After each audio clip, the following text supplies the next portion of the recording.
So hello guys, HTML text tutorial series में आज हम लोग बात करने वाले एम्फेसिस मतलब EM टैग के बारे में और इटैलिक मतलब आई टैग के बारे में दोस्तों। तो दोस्तों ये टैग कैसे काम करते हैं, किस तरीके काम करते हैं, लिखा कैसे जाता है, क्या यूज़ है, सारी इन्फॉर्मेशन आपको इस वीडियो में मिलने वाली है। तो प्लीज़ इस वीडियो को लास्ट तक देखिएगा और हम लोग धीरे धीरे एडवांस लेवल पूरा कंप्लीट करने वाले हैं HTML का। तो यहाँ पर टाइम बिल्कुल भी वेस्ट नहीं करना है। चलिए अपनी वीडियो को स्टार्ट करते हैं। सो हेलो गाइस, हम लोग आ चुके हैं अपने मोबाइल स्क्रीन पे। दोस्तों आज की वीडियो में हम लोग एक नहीं दो टैग के बारे में जैसे जानने वाले हैं। पहले टैग का नाम है एम, ठीक है, और दूसरे टैग का नाम है आई। अब ये जो इम है इसको हम लोग बोलते हैं एम्फेसिस टैग और ये जो आई टैग है इसको हम लोग बोलते हैं इटैलिक टैग। तो एम्फेसिस टैग और इटैलिक टैग का वर्क क्या होता है सबसे पहले समझते हैं। अगर हम लोग यहाँ पे इटैलिक टैग का यूज़ करते हैं तो किसी भी पर्टिकुलर मान लीजिए वर्ड लिखा है, मान लीजिए मेरा यहाँ पे नाम लिखा हुआ है शुभम, ठीक है, और इसमें हम लोग इटैलिक टैग का यूज़ कर लेते हैं तो ये सेम जो वर्ड है ये थोड़ा तिरछा हो जाएगा। इटैलिक का मतलब होता है जो फॉन्ट होता है वो फॉन्ट तिरछा हो जाता है और थोड़ा अच्छा दिखता है, मतलब अलग दिखता है, कुछ तिरछा वाला ऐसे करके। वो तो आपको मैं लिख के नहीं पर यहाँ पे प्रैक्टिकली समझाऊंगा, ठीक है। और अब बात समझते हैं कि ये एम्फेसिस जिसको हम लोग EM बोलते हैं इस टैग का क्या यूज़ है। ये भी सेम वही वर्क करता है जो आई टैग करता है, ठीक है।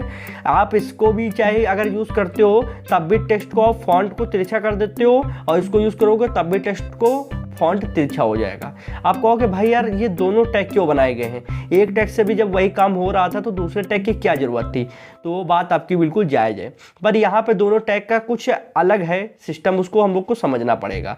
सबसे पहले अगर हम लोग बात करें कि जो हमारा आई टैग है दोस्तों, ये आई टैग दोस्तों आपके सिर्फ फॉन्ट को चेंज करेगा, आपके सामने बैकग्राउंड में आपका फॉन्ट दिख रहा है। और ये जो आपका एम्फेसिस टैग है EM, अब ये क्या वर्क करता है, ये पर्टिकुलर किसी वर्ड को इंपॉर्टेंट दिखाता है। कभी अगर आप अपने टीचर के सामने किसी मान लो कोई डिफिनेशन आपने लिखी और उस वर्ड को अगर आप कुछ अलग दिखाना चाहते हो तो आप उसको हाईलाइटर से हाईलाइट कर देते हो या फिर इन्वर्टेड कॉमा में बंद कर देते हो। अब अगर मान लीजिए आपने कोई पैराग्राफ पूरा लिखा है, ठीक है, इस तरीके से, और यहाँ पे जो वर्ड है आपका, यहाँ पे कोडिंग नाम का जो वर्ड है आपको उसे सर्च में लेके आना है कि कोई भी गूगल पे कोडिंग डाले तो आपका ये पैराग्राफ सर्च में आना चाहिए। तो रैंक कैसे कराओगे, तो रैंक कराने के लिए दोस्तों आपको कोडिंग वर्ड को आपको SEO बेस बनाना पड़ेगा। SEO मतलब होता है सर्च इंजन ऑप्टिमाइजेशन, और आपको ये वर्ड को तिरछा भी करना है प्लस आपको SEO भी करना है कि ये वर्ड इंपॉर्टेंट नजर आए ब्राउजर को और गूगल को, तो एम्फेसिस टैग यूज होगा। तो चलिए मैं आपको दिखाता हूँ, बिल्कुल डाउट क्लियर हो जाएगा, बिल्कुल टेंशन नहीं लीजिएगा। सबसे पहले आई टैग यहाँ पे यूज करके देखते हैं, फिर एम्फेसिस टैग यूज करेंगे। आई टैग हम लोग कहाँ पे यूज़ करने वाले हैं, यहाँ पैराग्राफ में ये जो SP क्रैकर लिखा हुआ है इसको ध्यान से देख लीजिए, यहाँ पे आई टैग का यूज़ होगा। तो सबसे पहले SP क्रैकर के बीच में हम लोग आई टैग को ओपन कर लेते हैं, ठीक है।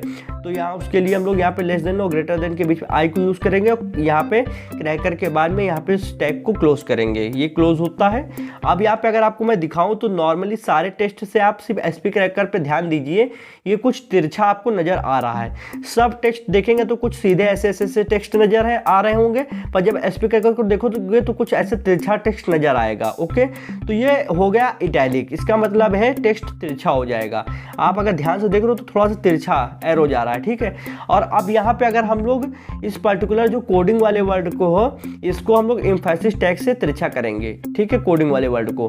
तो यहाँ पे कोडिंग वाले वर्ड को हम यहाँ पे गए और यहाँ पे हम लोग ने लेस देन ग्रेटर देन एक बॉक्स लिया, EM लिखा और इसके बाद में हम लोग इसको क्लोज कर देंगे, ठीक है। इतना करने के बाद में अब देखते हैं यहाँ पे क्या परिवर्तन नज़र आता है। तो कोडिंग वाला ये ऊपर वाला कोडिंग हो चुका है, सॉरी इसको नीचे वाले को करना था, तो यहाँ पे इससे हटा के दूसरे पे लगा देते हैं। तो दोस्तों बात यही है कि आप कंफ्यूजन यही हो रहा होगा कि काम तो वही है पर इंपॉर्टेंस क्या नज़र आएगा, तो ये चीज़ भी समझना पड़ेगा आपको। ये मान लीजिए वर्ड है कोडिंग, इसको आपको रैंक कराना है और प्लस आपको तिरछा भी दिखाना है, तो आप ऐसी स्थिति में क्या करोगे, आप आई टैग का यूज़ करोगे तो ये चीज़ गलत हो जाएगी। तो आपको ये चीज़ समझना पड़ेगा कि अगर सिर्फ कोडिंग वर्ड को आपको इंपॉर्टेंस दिखाना है तो आपको एम्फेसिस टैग यूज़ करना पड़ेगा।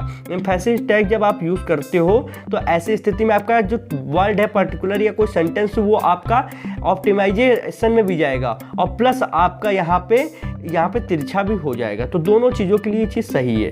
अब यहाँ पे अगर हम लोग देखते हैं तो ये कोडिंग वर्ड जो है ये तिरछा हो गया है, ठीक है, थोड़ा सा। अब यहाँ पे ये वर्ड को अगर कहीं गूगल पे डाला जाएगा तो इसकी रैंक होने की संभावना भी बढ़ेगी, जबकि अगर हम लोग यहाँ पे एस्पी क्रैकर वाले वर्ड पे ध्यान दें तो इसकी कोई रैंक होने की संभावना नहीं बढ़ेगी, क्योंकि तिरछे देखिए दोनों है, कोडिंग वर्ड भी तिरछा है और एस्पी क्रैकर भी तिरछा है, इटैलिक दोनों हो रखे हैं। पर यहाँ पे ये वर्ड गूगल पे रैंक करेगा क्योंकि यहाँ पे एम्फेसिस यूज हुआ है, और ये कोई रैंक करने का कोई सवाल नहीं उठता है क्योंकि इसमें आई टैग यूज हुआ है।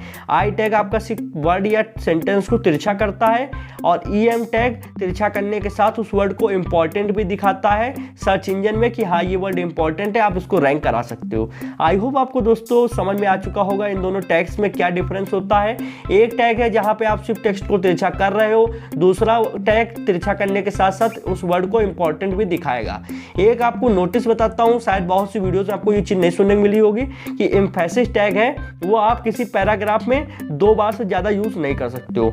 मान लीजिए आपको ये 4 लाइन का पैराग्राफ है, वैसे तो 3 ही लाइन का है, तो यहाँ पे आप एक ही बार यूज कर सकते हो, क्योंकि अगर आप इसको बार बार मान लीजिए आपने 2 से 5 बार में यूज कर दिया इतनी जगह में, तो गूगल सोचेगा कि ये जानबूझ के अपने इसको यहाँ पे ऑप्टिमाइज करा रहे हैं सर्च इंजन में लाने के लिए, तो ऐसे में वो आपको निगलेक्ट कर देगा, आपके पेज पे ध्यान ही नहीं देगा। इसीलिए सब रूल्स होते हैं कि पूरे पैराग्राफ में आप एम्फेसिस टैग को एक बार यूज कर सकते हो 3-4 लाइन के अंदर, और फिर थोड़ी दूर में आपको 2 बार ही यूज करने हैं, ज्यादा बार यूज नहीं करने, इतना आपको ध्यान देना है। तो आज की वीडियो में आपको सारी बातें समझ में आई कि नहीं आई, कोई डाउट हो, कोई क्वेश्चन हो तो कमेंट में आप पूछ सकते हैं, और अगर वीडियो पसंद आई हो, कुछ जानने को मिला तो इस वीडियो को लाइक करके आप मेरा भी मोटिवेशन बढ़ा सकते हैं।